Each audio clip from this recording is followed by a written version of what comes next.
उन्होंने आसपास के मोचों और दर्जों को इकट्ठा किया। उनको बोला, पेड़ से रबड़ लाओ और उसे लकड़ी से तीर बनाकर उस पर लपेट दो। उसी लकड़ी पर एक साइड तेल लगाओ, दूसरी साइड बारूद लगाओ। रबड़ का कपड़ा जलता नहीं है, तेल में आग लगाकर उसे छोड़ दो। जैसे ही तीर निशाने से टकराएगा, उसका बारूद आग की मदद से फटेगा और भयंकर तबाही मचाएगा। छत्रपति संभाजी महाराज का जन्म 1657 में शिवाजी और उनकी पहली पत्नी साईबाई के घर हुआ। जब वे केवल 2.5 वर्ष के थे तो उनकी मां का निधन हो गया था। मां की मृत्यु के बाद शंभू राज्य का पालन पोषण उनकी दादी जीजाबाई ने किया। जीजाबाई ने अपने पुत्र शिवाजी की तरह ही पोते संभाजी में राष्ट्र प्रेम, धर्म प्रेम, हिंदुत्वी स्वराज, देव देश धर्म और आदर्श जीवन मूल्यों को स्थापित किया। Chhatrapati Sambhaji Maharaj the son of Chhatrapati Shivaji Maharaj का जीवन बहुत ही कठिनाइयों से गुजरा। उन्होंने हिंदुत्व को बचाने के लिए पूरी जिंदगी निडर संघर्ष किया। ये एक ऐसे योद्धा थे जिसने औरंगजेब की रातों की नींद को हराम कर दिया था। ये हमारे भारत की इतिहास का वो पन्ना है जो हर किसी को जानना चाहिए। इन्होंने हिंदुत्व को बचाने के लिए अपनी जान की परवाह नहीं की। So let's break this story. Chhatrapati Sambhaji Maharaj the son of Chhatrapati Shivaji Maharaj. Sambhaji Maharaj जब केवल 13 साल के थे, इन्होंने 13 साल की उम्र में ही 13 भाषा सीख ली थी। पुर्तगाली की भाषा, अंग्रेजों की भाषा, ब्रिटिश की भाषा, मुगलों की भाषा, Deccan language, Sanskrit, south Indian language जैसी बहुत सारी भाषा आसानी से सीख ली थी। इतना ही नहीं, बहुत कम उम्र में ये हॉर्स राइडिंग, तलवारबाजी, तीरंदाजी, बॉडी बिल्डिंग आदि में निपुण हो गए थे। इतनी कम उम्र में ही इन्होंने बहुत से शास्त्र भी लिख डाले। संभाजी महाराज शस्त्र और शास्त्र दोनों में ही निपुण थे। यहाँ पर एक बात ध्यान देने योग्य है कि जो लोग शस्त्र में निपुण होते हैं वो शास्त्र में निपुण नहीं हो सकते, और जो शास्त्र में निपुण होते हैं वो शस्त्र में निपुण नहीं हो सकते। लेकिन संभाजी महाराज दोनों ही चीजों में निपुण थे। एक बार औरंगजेब ने छत्रपति शिवाजी को आगरा मिलने के लिए बुलाया। उस समय संभाजी महाराज केवल 9 वर्ष के थे, तो वे भी पिता के साथ गए। उस समय घोड़े से पिता पुत्र को 1200 किलोमीटर की दूरी तय करनी थी। आप ये सोचिए कैसे एक 9 साल का बच्चा 1200 किलोमीटर की दूरी अपने पिता के साथ घोड़े से तय कर रहा होगा। छल से औरंगजेब ने पिता और पुत्र दोनों को बंदी बना लिया और जेल में डाल दिया। संभाजी महाराज उस समय केवल 9 वर्ष के थे। वे घबराने के बजाय ये सोचने लगे कि कैसे जेल से बाहर निकला जाए, और एक दिन उन्होंने एक प्लान बनाया। उस प्लान के तहत मुगलों को धोखा देकर ये जेल से बाहर निकलने में कामयाब हो गए। उसके बाद ये आगरा से सीधे पुणे जाने के बजाय उत्तर में आगरा से मथुरा पहुंच गए। औरंगजेब इनको ढूंढने में लग गया।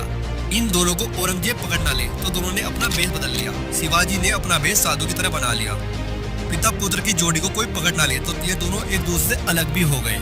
वहां से संभाजी महाराज 2200 किलोमीटर की दूरी तय करके राजगढ़ पहुंच गए। इसके बाद शिवाजी महाराज ने कई किलो को मुगलों से छुटा लिया।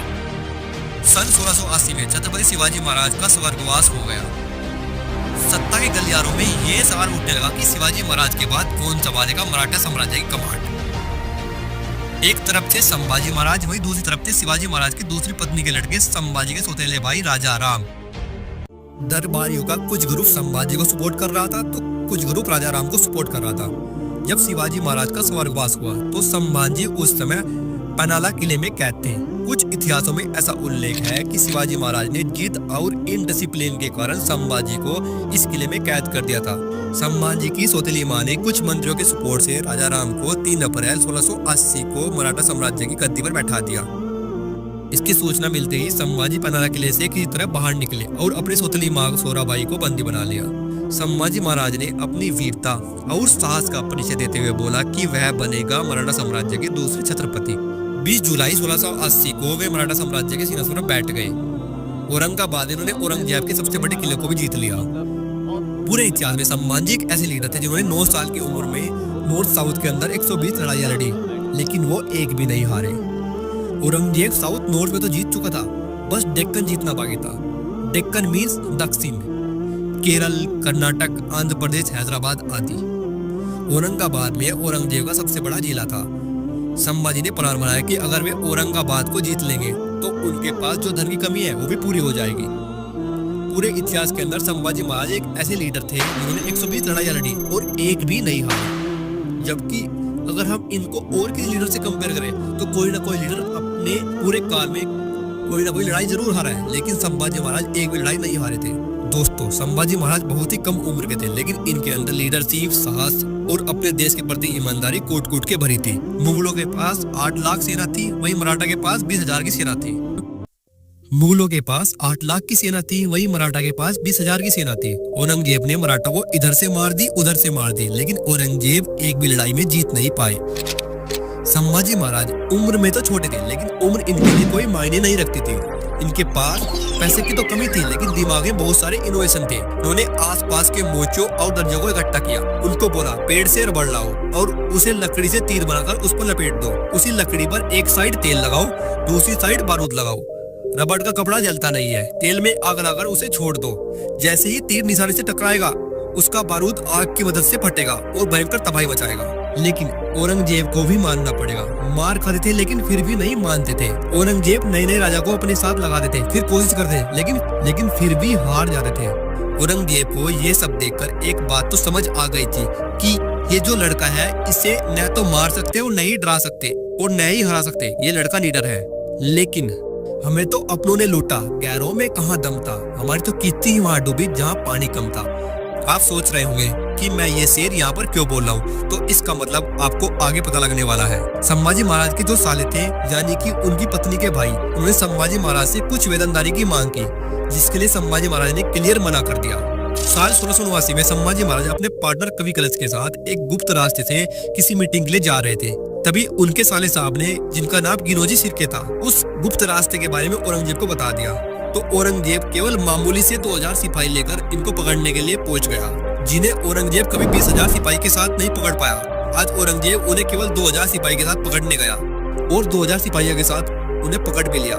जो 20,000 सिपाही के साथ नहीं पकड़े गए, कैसे वे 2000 सिपाहियों के साथ पकड़े गए? अपनों ने धोखा दिया। हमें तो गिनोजी सिरके ने लूटा, औरंगजेब में कहाँ दम था। जिन्हें 8 लाख लोग नहीं पकड़ पाए, चोरी से इनको पकड़ लिया। कवि कलश और संभाजी महाराज दोनों को रस्सियों में बांध दिया गया। औरंगजेब संभाजी महाराज से खुंदस खाए हुए थे। औरंगजेब ने संभाजी महाराज और कवि कलश को जोकर कपड़े पहनाकर, उनको ऊंट पर बांधकर उल्टा लटकाकर उनका अपमान किया। उनको पूरे शहर में घुमाया। कुछ लोगों ने पत्थर, कीचड़, गोबर आदि संभाजी महाराज और कवि कलश के ऊपर फेंके। उनके ऊपर टॉयलेट भी किया। शंभू राजे, संभाजी महाराज और कवि कलश दोनों ने अपनी आराध्या देवी का नाम जगदम्बा को जपते हुए यह सब झेला।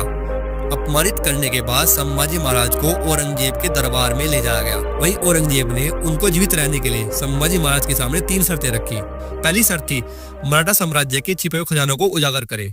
दूसरी शर्त थी उन मुगल गद्दारों के नाम उजागर करे जो मुगल दरबारों के अधिकारी थे। तीसरी शर्त थी इस्लाम कबूल करो। छत्रपति संभाजी महाराज ने सभी शर्तों को अस्वीकार कर दिया।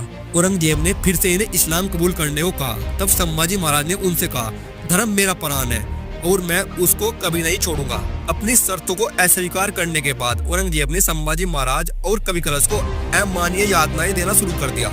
मुगल सैनिक धीरे धीरे चिमटी से कभी उनके नखून को उखाड़ देते। सारे नखून निकाल देने के बाद एक एक करके उनकी उंगलियां भी काट दी गई। इतना अत्याचार करने के बाद औरंगजेब ने संभाजी को इस्लाम धर्म कबूल करने के लिए फिर से कहा, लेकिन उन्होंने हर बार की तरह इस प्रस्ताव को अस्वीकार कर दिया। एक दिन गुस्से से औरंगजेब ने उनकी जीभ भी काट दी।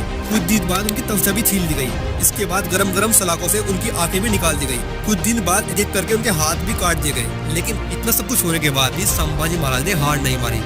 ना तो उन्होंने औरंगजेब की 3 शर्तें मानी और ना ही इस्लाम कबूल किया। झुकेगा नहीं साला। पुष्पा, पुष्पराज, मैं झुकेगा नहीं साला। औरंगजेब बोला कि मैं तेरे सामने हार मान चुका हूँ। और आगे उन्होंने बोला कि मेरे 4 बेटे हैं, अगर एक भी बेटा तेरे जैसा होता तो मैं पूरे देश को मुगल सल्तनत बना देता।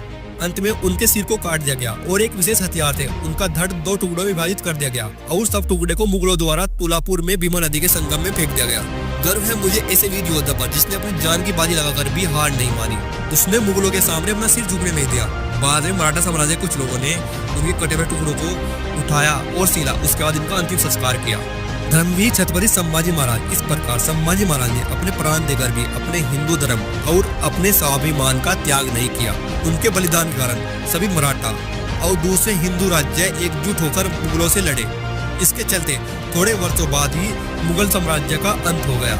शिवाजी महाराज के हिंदुत्व स्वराज्य और हिंदू धर्म की अस्मिता की रक्षा करने के कारण ही छत्रपति संभाजी महाराज को धर्मवीर की उपाधि दी जाती है। उनकी वीरता और उच्च चरित्र आने वाली पीढ़ियों के लिए प्रेरणादायी रहेगा।